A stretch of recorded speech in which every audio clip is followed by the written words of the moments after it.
They say every generation gets the world it deserves. But what if a generation inherited a world that had just survived the unthinkable? What if the children who arrived in the years after war, born into a world exhaling its first breath of relief, carried something invisible inside them?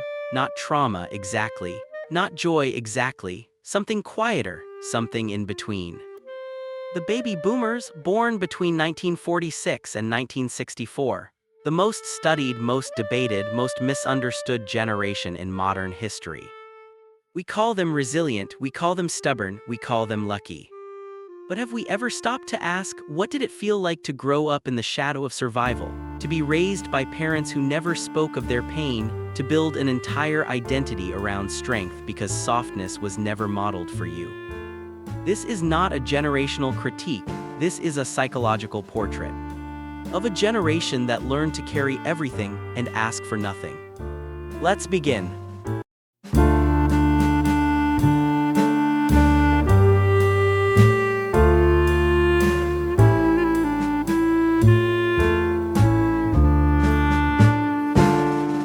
Imagine a world holding its breath for years.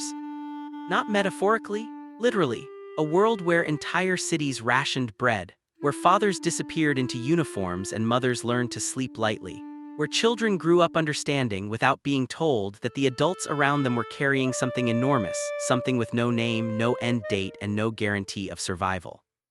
And then it ended. The war ended, the depression lifted, the men came home, and in the exhale that followed, in that collective, shaking, grateful release of breath, a generation was born. The baby boomers.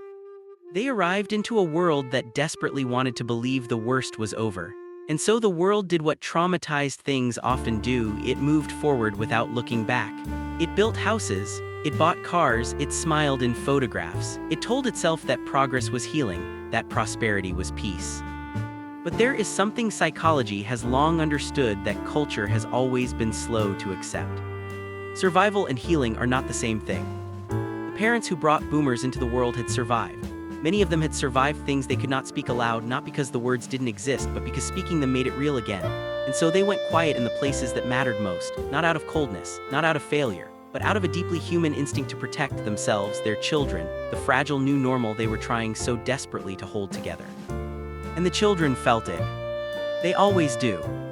Children do not need to be told that something is wrong. They feel it in the quality of silence at the dinner table, in the way a question about the war is met with a subject change, in the tightness behind a parent's smile that never quite reached their eyes. Children are exquisitely sensitive emotional instruments, and the boomer children tuned themselves, early and precisely, to the frequency of their parents' unspoken world. What does a child learn in that environment?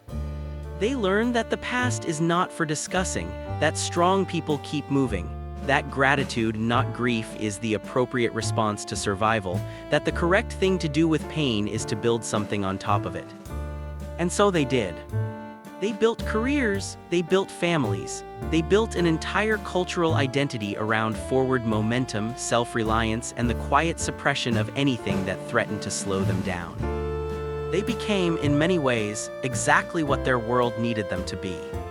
But underneath the building, underneath the striving and the achieving and the stoic, unshakable competence, something tender was left behind.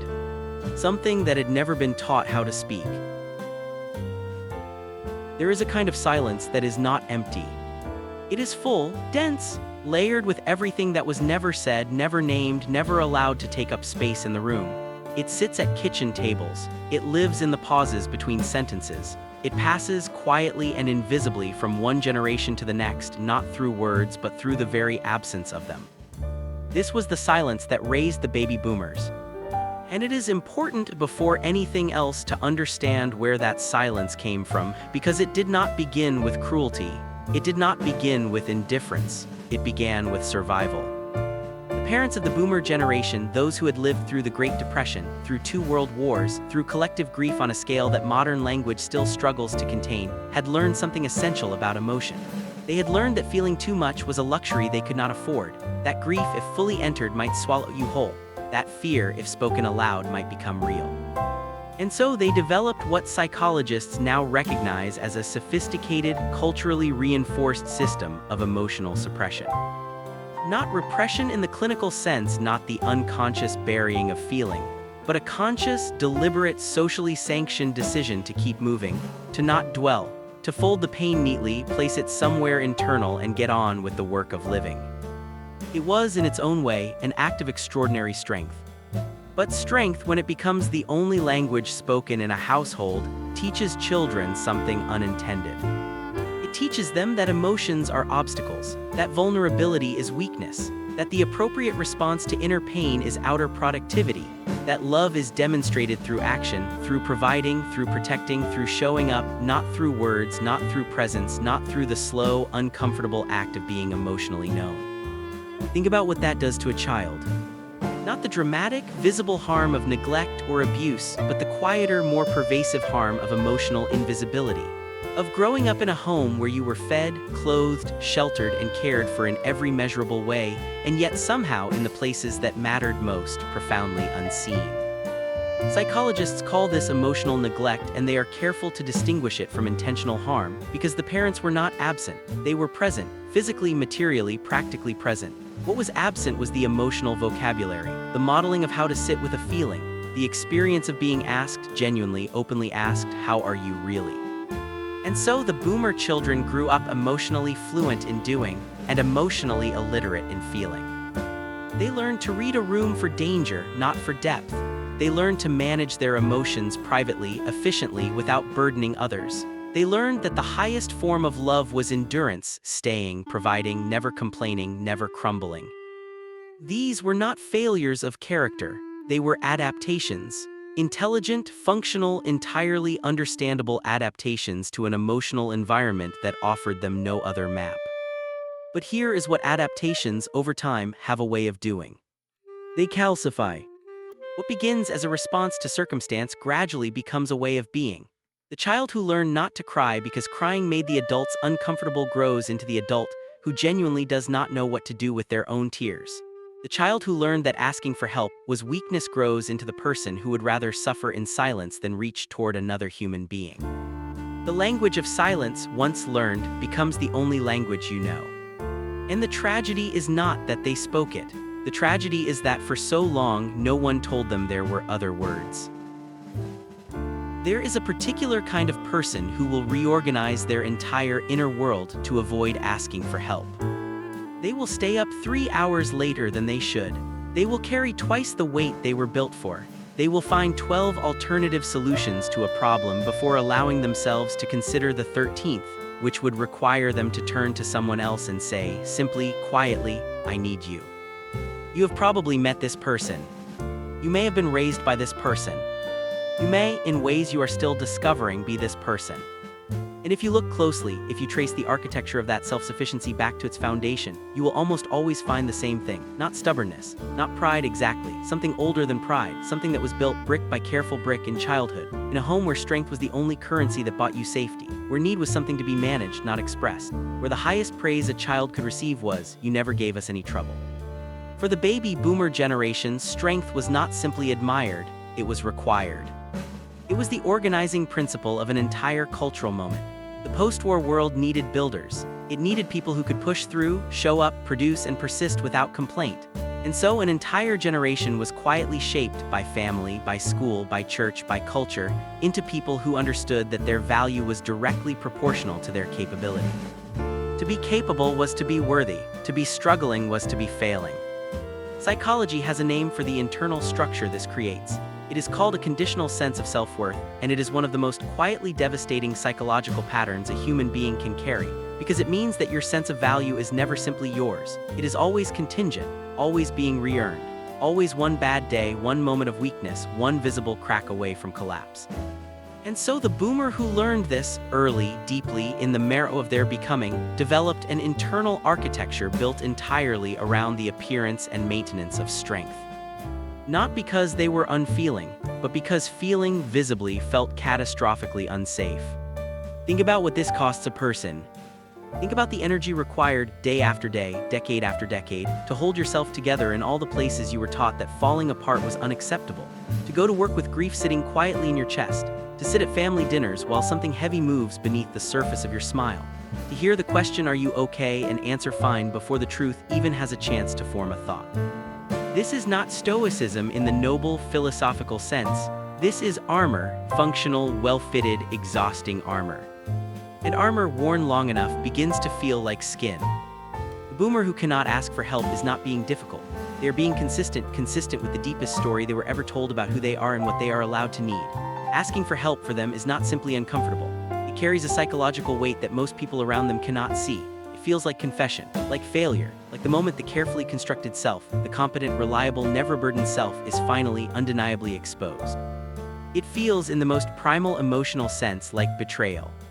A betrayal of the version of themselves they have spent a lifetime becoming.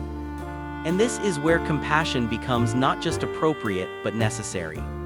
Because it is very easy from the outside to call this stubbornness, to call it ego, to grow frustrated with the parent who refuses to go to the doctor, the spouse who will not admit they are overwhelmed, the elder who insists they are fine when everything around them suggests otherwise. But what looks like stubbornness from the outside is, from the inside, an act of profound psychological self-protection. They are not refusing help because they don't need it. They are refusing it because needing it, truly, visibly, openly needing it, has never once felt safe. And no one ever taught them that it could be. There is a question that, if you ask it at the right moment, in the right tone, to the right person, can stop them completely. Not because it is complicated, but because it is devastatingly simple. Who are you when you are not doing anything? For many people, this question lands softly. They pause, reflect, perhaps smile. They speak of relationships, of values, of small pleasures, of who they are in the quiet in-between moments of life.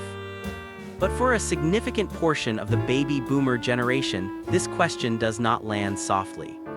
It lands like a floor disappearing beneath their feet. Because for them, and this is not a criticism, it is a psychological observation rooted in decades of cultural conditioning, the doing and the being were never separated. They grew up in a world that did not distinguish between a person's value and a person's output. You were what you produced. You were what you provided. You were the job title, the mortgage paid on time, the children fed and clothed, the lawn kept, the car maintained, the overtime worked without complaint. You were, in the most fundamental psychological sense, your productivity. And for a long while, this worked. It worked because the world around them confirmed it. The post-war economic boom rewarded hard work with visible, tangible results. You worked, you advanced, you sacrificed, you were promoted. You kept your head down and your hands busy, and the world handed back something measurable: a house, a pension, a sense of having mattered. Psychologists call this an extrinsic validation loop, a system in which your sense of self-worth is continuously generated not from within, not from an internal sense of inherent value, but from external confirmation, from achievement, from recognition, from the visible, countable evidence that you have done enough. The problem with extrinsic validation loops is not that they feel good. They do feel good. The problem is what happens when the external confirmation stops. And for the boomer generation, it stops, eventually, inevitably, in the form of retirement. Retirement is presented to the world as reward, as the finish line, as the moment a life of labor is finally, deservedly exchanged for rest. But for a person whose entire identity has been quietly, thoroughly constructed around what they do, retirement is not a reward. It is an amputation. Suddenly, the structure is gone, the alarm that gave the morning meaning, the colleagues who reflected back a version of you that felt competent and necessary, the problems that needed solving, the meetings that needed attending, the role that told you every single day that you had a place in the world and a reason to be in it. And in the silence that follows, in the strange, unstructured openness of days that belong entirely to you, something surfaces. Something that the productivity never had time to address. The question that was always waiting, patient and quiet beneath the busyness. Is this all I am? It is a question that can arrive with devastating force in a person who has never been taught to find value in simply existing, who was raised in a home where rest was laziness and stillness was waste, who internalized, before they were old enough to question it, the belief that love, real love, earned love, required constant demonstration through action. These are the boomers who struggle most visibly in retirement, who take on 3 new projects within the first month, who cannot sit through a holiday without reorganizing someone's kitchen, who fill every silence with a task, every open afternoon with a purpose, not because they are incapable of rest, but because rest for them has never been emotionally safe. Because in the stillness, the wound becomes audible. The wound that says, without the doing, you're nothing. And that wound was not self-inflicted, it was cultural, it was generational, it was handed to them by a world that needed their labor more than it valued their humanity. The tragedy is not that they worked so hard. The tragedy is that no one ever told them. They were enough before they ever did a single thing. There is something the world has rarely offered the baby boomer generation. Not analysis. They have received plenty of that, decades of sociological study, cultural commentary, generational comparison, economic evaluation. They have been examined and debated and categorized with remarkable thoroughness. Not critique. That too has arrived in abundance from the generations that followed, carrying their own wounds and their own valid frustrations, looking backward at the boomers and finding in the distance between them something that felt like blame. What the world has rarely offered them, what has been perhaps the most quietly significant absence in the long and complicated story of this generation, is something far simpler. Gentleness. The kind of gentleness that does not require a person to have done everything right. The kind that does not arrive as a reward for sufficient vulnerability or appropriate emotional expression. The kind that is offered not because it has been earned, but because every human being at every stage of life in every chapter of their complicated becoming deserves to be met with compassion rather than judgment. This is what this final chapter is. Not a conclusion exactly. Conclusions suggest that something is finished, resolved, neatly understood. And the human story, particularly the inner human story, is never finished. It does not resolve into clean endings. It moves instead like a river that has traveled a very long distance, carrying within it the sediment of everything it has passed through, every landscape it has crossed, every season it has endured, until it reaches at last a place of slower water, a widening. A quieting, not an ending. An arrival. The baby boomer generation has traveled far, born into the exhale of a world that had barely survived itself, raised in the language of silence, of strength, of forward motion without looking back. Shaped by a culture that needed their labor more than it honored their humanity, formed into people of extraordinary capability and extraordinary emotional cost. They built things that lasted. They kept promises that were never acknowledged. They showed up decade after decade in ways that the people around them came to expect so completely that the showing up itself became invisible, no longer seen as sacrifice, simply seen as what they did, what they were. And through all of it, through the careers and the parenting and the providing and the enduring, they carried something that was never given a name. Something that sat, quiet and patient, beneath the surface of all that competence. The need to be seen. Not for what they built, not for what they provided, not for the extraordinary, under-acknowledged work of holding everything together across an entire lifetime. But for who they were beneath all of it. Person who was afraid sometimes, who was uncertain, who grieved things they never spoke aloud, who loved in the only language they were given, knowing somewhere inside that the language was incomplete, who wanted, perhaps more than they ever admitted to themselves, to be known, truly, quietly, tenderly known by the people they loved most. That person deserves gentleness. Not pity. Gentleness is not pity. Pity looks down. Gentleness sits beside. Pity requires someone to be broken. Gentleness simply requires someone to be human. And the boomer who reads this, or the child of a boomer, or the partner, or the friend, does not need to be broken to deserve this kind of meeting. They simply need to be human, which they always entirely have been. There is a particular beauty, if you are willing to look for it, in a person who arrives at the later chapters of their life and begins, slowly, cautiously, perhaps with significant resistance, to turn toward their own interior world, to ask the questions they deferred, to feel the feelings they managed, to speak even haltingly, even imperfectly in the emotional language they were never properly taught. It is not weakness, it is not crisis. It is, in the most profound psychological sense, courage. The courage to become, even now, especially now, a little more fully yourself. And perhaps that is the quiet gift hidden inside the complexity of the boomer story, not despite its difficulty, but within it. The possibility that a generation which was taught to survive might yet discover in the widening stillness of later life something it was never promised and never expected. The experience of being, not doing, simply, quietly, sufficiently being.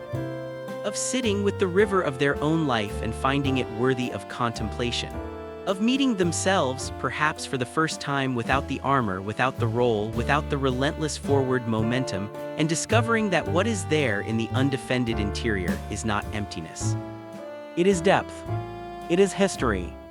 It is a life fully, imperfectly, beautifully lived. And that all of that deserves to be met with nothing less than gentleness.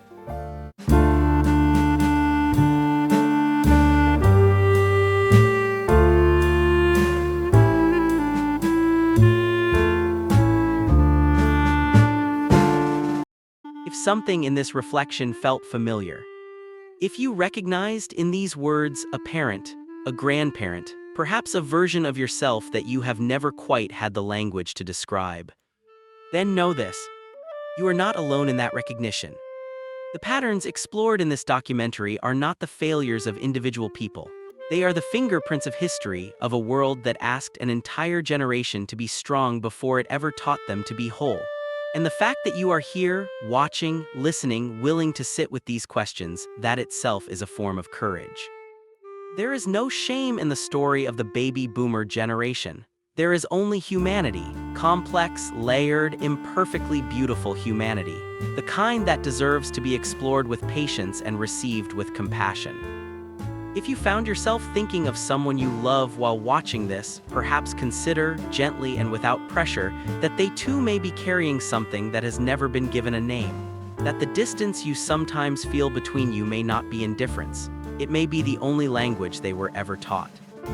And sometimes the most healing thing we can offer another person is not a conversation about what they did or didn't do, but simply the quiet, radical act of seeing them, fully, gently, without condition. If this space feels like somewhere you would like to return to, a place where we explore the hidden corners of the human heart with honesty and care, then you are welcome here always. There is no obligation, only an open door.